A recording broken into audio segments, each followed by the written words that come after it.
Pardon me while I set up my training wheels. Very good.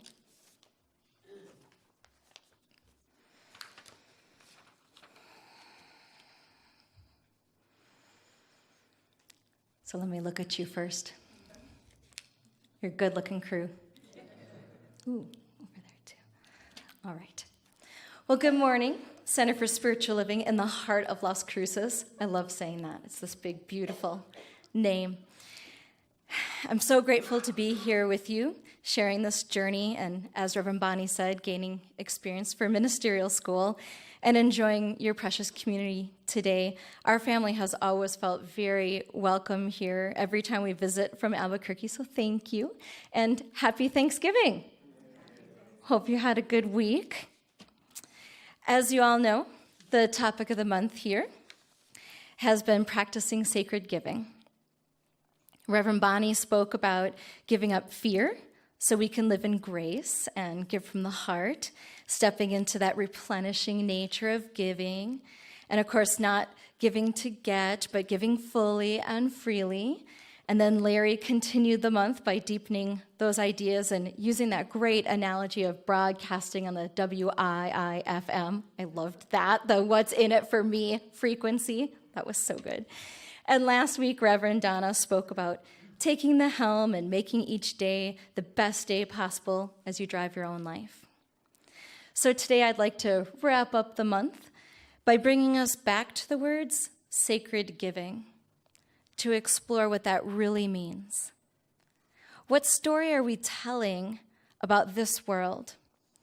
And is that story working for us?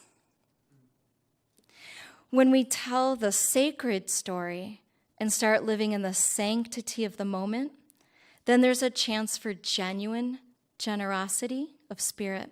In fact, my talk title for today is Sacred Living is Sacred Giving. So let's start with the word sacred.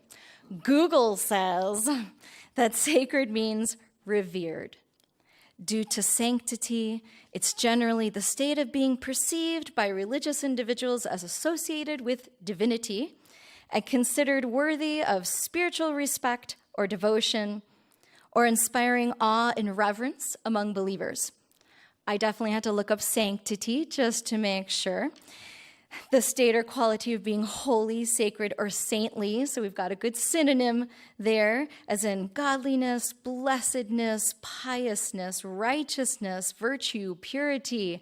And I like their example, as in the sanctity of St. Francis. Very sweet.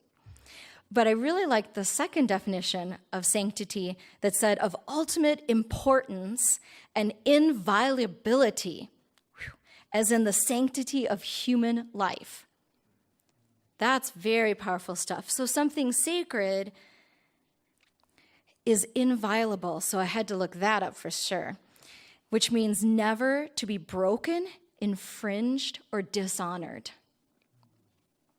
So something sacred can never be broken, infringed, or dishonored. Those are qualities I'd like to welcome. Recognizing the sacred as having a sense of reverence, inspiration, respect, and devotion as one perceives the divine, stepping more fully into this recognition of the holy nature of life.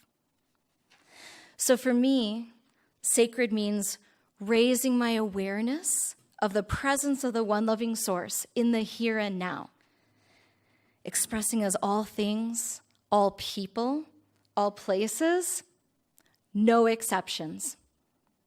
For as we like to say, and Bob already said it today, there is no place where God is not. And from our Science of Mind 10 core concepts, you may remember from your foundations class or Beyond Limits, good old core concept number 1. It says, in the universal, there is one cosmic reality, principle and presence in the universe, God. All creation originates in this one source. God is all there is. And in the individual, each human being is a creation of God, made of God's substance, a unique, individualized incarnation of spirit.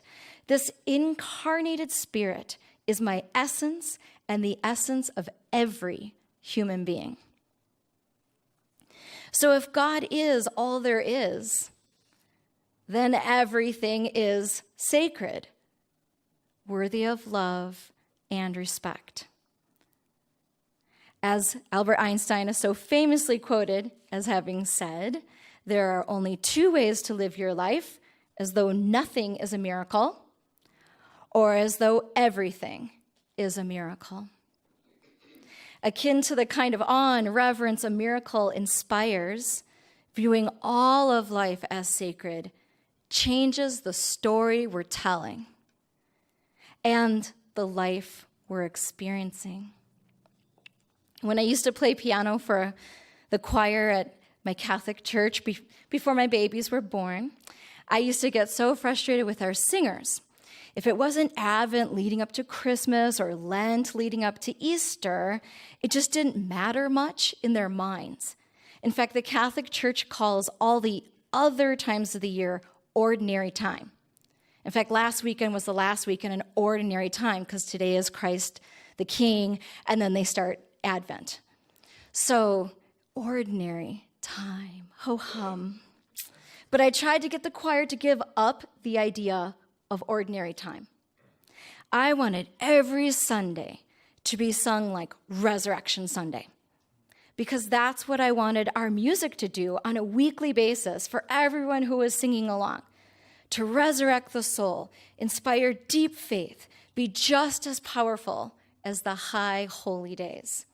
Because to me, they're all high holy days. Anytime anyone comes to church to be inspired is an opportunity to rekindle the recognition of the divine.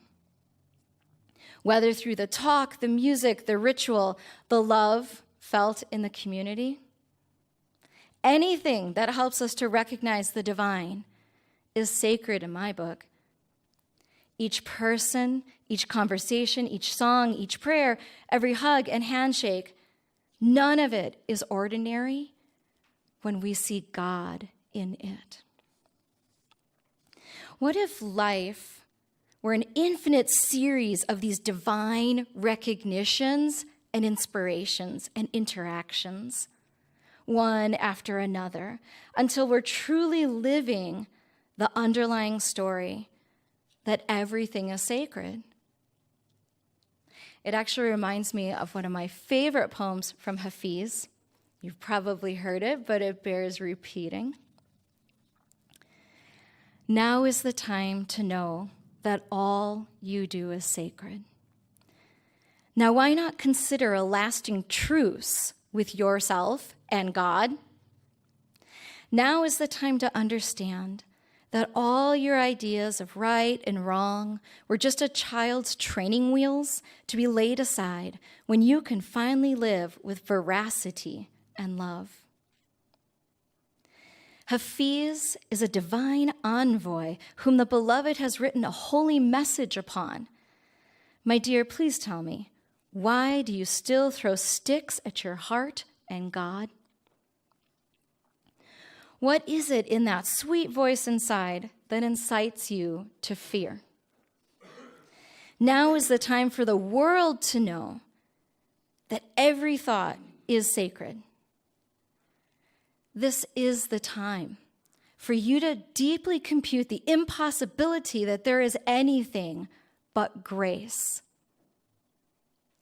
Now is the season to know that everything you do is sacred.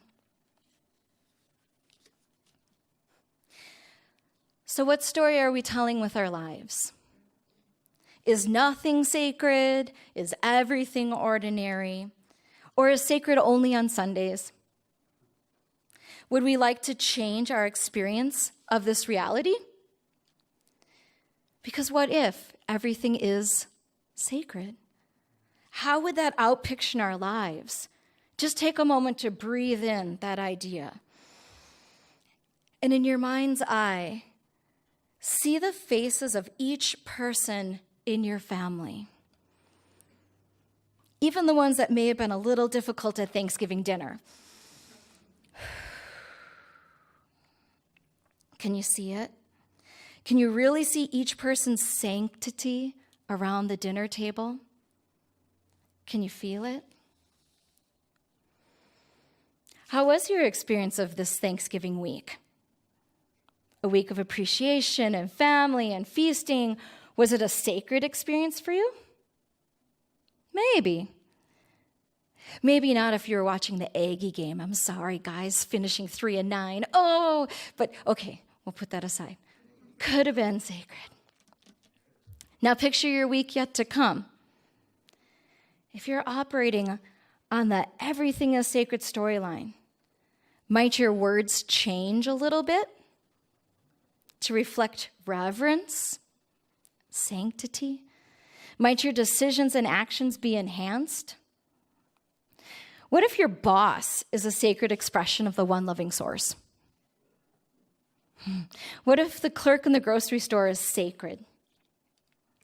What if your neighbor, coworker, your favorite politician, even the one that makes your blood curdle, is an expression of the one loving source?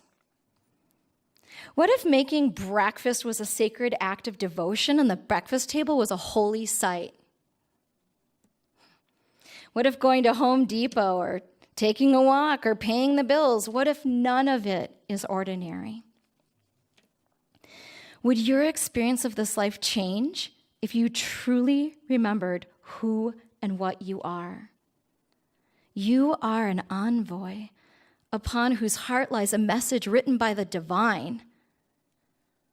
You are sacred. And from this place of being, imagine the generosity of spirit that we each would embody.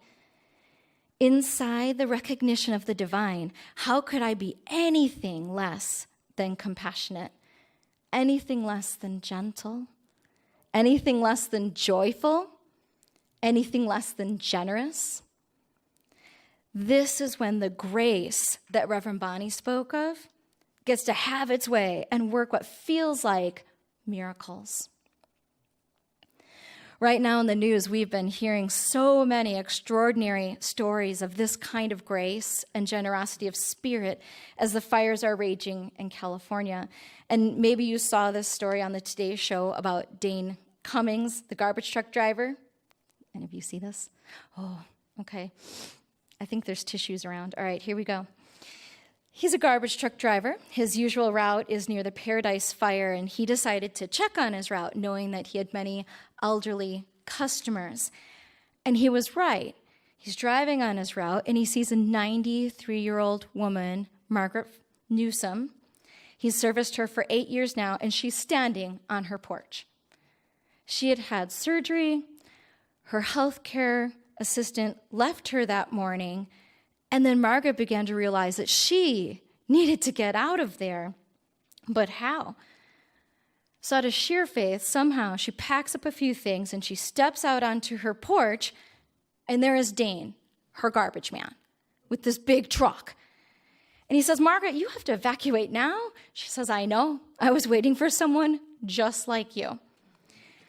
So he helps this tiny, frail woman into this enormous garbage truck. You should see the pictures. And they take off. And it took them about 5 hours to get out of there.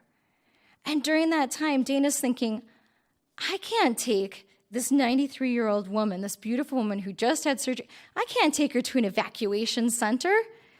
So he calls his friend Brian, who's a mechanic for waste management. And Brian agrees, sight unseen, to take Margaret into his home. Brian is a single father with 4 children. And now that whole family has come to love Margaret as their own family. That's true generosity of spirit, being of sacred service and saving a life without giving it a second thought. Taking a person into your house, knowing without a doubt that this is the next right step for you. Embodying the giving nature of the divine in the here and now.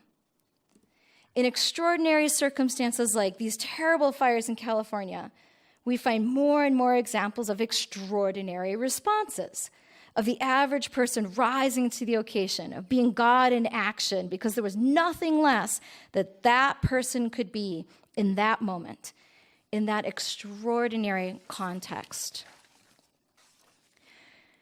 So what if we always had that extraordinary response to ordinary times?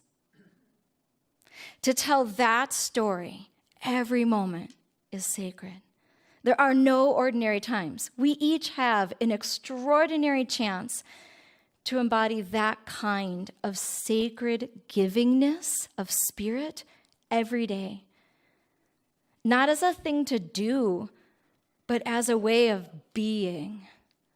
Because sacred living is sacred giving. In that space, there is no second thought, no lack, no doubt, no conflict.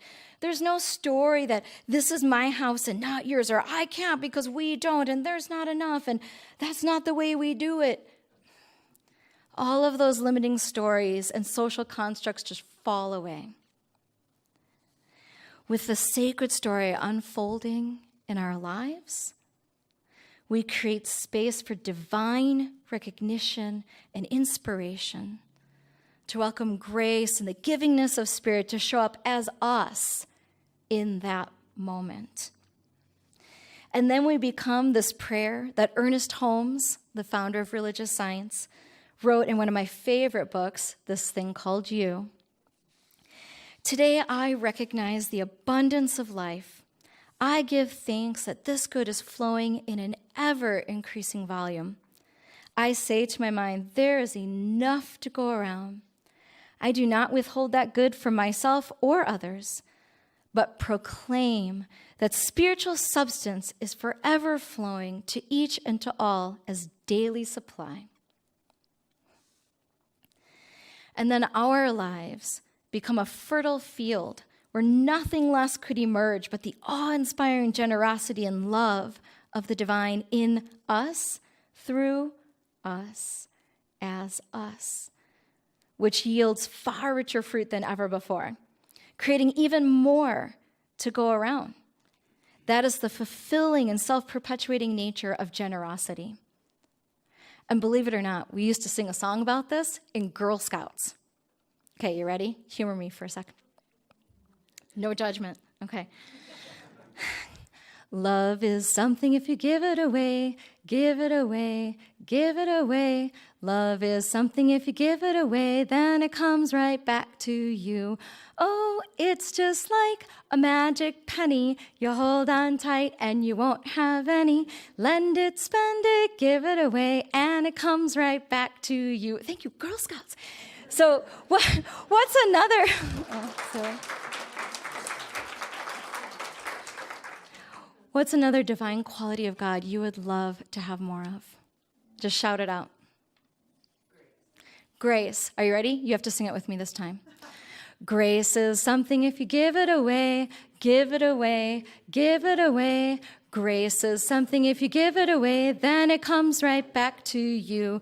Oh, it's just like a magic penny. You hold on tight and you won't have any. Lend it, spend it, give it away, and it comes right back to you. Got it? Okay, it's your song for the week. All right. And here's your challenge for the week. Something for you to consider. Is there any arena in my life that doesn't feel sacred, that just feels ordinary, where maybe I'm pinching pennies? Could I pick just that one area in which to change my story? Could I practice seeing the sanctity of that this week? And observe, as a good science of mind person will do, observe how applying this sacred story changes my experience of it. Because you are a conduit for that divine generosity when you are in alignment with the sacred story. There is no ordinary time. There are no ordinary people, no ordinary things, no ordinary experiences. We never know what a smile, a helping hand, a garbage truck, a penny, could mean for someone else. But when we live from a place of sanctity, mindfully recognizing the divine in all, we enter into a state of sacred being from which sacred giving flows as a natural result. And then everyone has more than enough. Everyone is taken care of. And we truly begin to create a world that works for everyone. Best wishes to you all as you live your sacred story this week. Thank you.